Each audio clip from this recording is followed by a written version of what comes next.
আসসালামু আলাইকুম। শুরু করছি সার্ভের ব্যাট তৈরির ৩ নম্বর পর্ব। গত পর্বে আমরা দেখিয়েছিলাম এই ৪টি সমান বর্ডার কোড এবং এখানে ১৬.১ মাইল স্কেল, গান্টার স্কেল, মোজা সম্পর্কিত তথ্য এবং নিজের অফিস সম্পর্কিত তথ্য দিয়ে বারকোড এখানে বসিয়েছিলাম।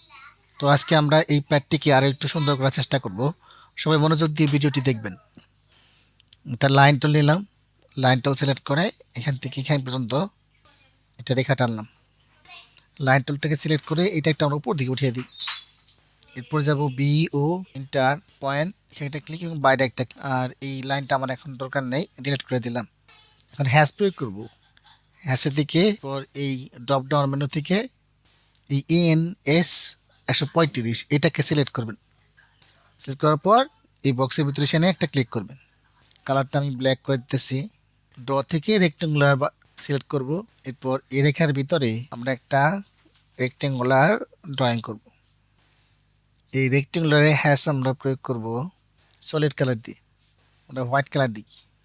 এখানে উপরে যে লিখছিলাম ডিজিটাল ডিমার্কেশন, এই লেখাটাকে আমরা কপি করব। সিলেক্ট করলাম, কপি থেকে এই রেখার মাঝ বরাবর আমরা বসিয়ে দেব। এই যে বক্সটা দেখতে পাচ্ছেন, এই বক্সের ভিতরে সার্বিয়ার অর্থাৎ আপনাদের যে ঠিকানাটা সেটা এখানে বসিয়ে দেবেন। মুভ থেকে যা সিলেক্ট করে এখানে এই বরাবর বসিয়ে দেবেন। এখন আপনার লেখা যদি বড় হয়ে যায় তাহলে এই বক্সটা একটু বড় করে দিলেই আর বার করে একটু ছোটো করে দিলেই এটা পেজের মধ্যে সেট আপ হয়ে যাবে। এরপর নিচের দিকে আমরা একটা লাইন টুল, নিচের দিকে এখন ড্রয়িং করব।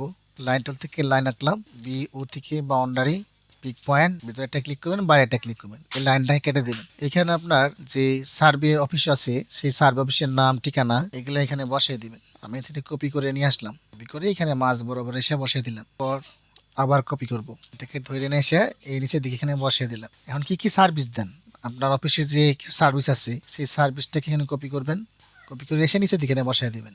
এখন দেখেন লেখাটা কিন্তু বাইরে চলে আসছে না, তো সমস্যা নাই, এটাকে ক্লিক করবেন। ক্লিক করার পর এটা একটু বাড়িয়ে দিবেন দিকে, এটাকে বাড়িয়ে দিলেই ঠিকঠাক বসে যাবে। মুভ সিলেক্ট করবেন, মুভ থেকে এই যে এখন এটা সুন্দরভাবে বসে গেছে। এরপর আমাদের একটা কাজ করতে হবে, সেটা হচ্ছে যে ডিজিটাল ডিভিশন যে মূল জায়গাটা, সেই জায়গাটার এখানে আমার নর্থ অ্যারোটা লাগবে, এখানে বসাই দিলাম। সাইডটা অনেক বড় হয়ে গেছে, এটা স্কেল থেকে সিলেক্ট করে এটাকে ছোট করে নেবেন, ওমি থেকে মুভ করে নেবেন, করে এটাকে জায়গা মতো বসাই দেবেন। নর্থ অ্যারো সাইনটাও এসে পড়লো।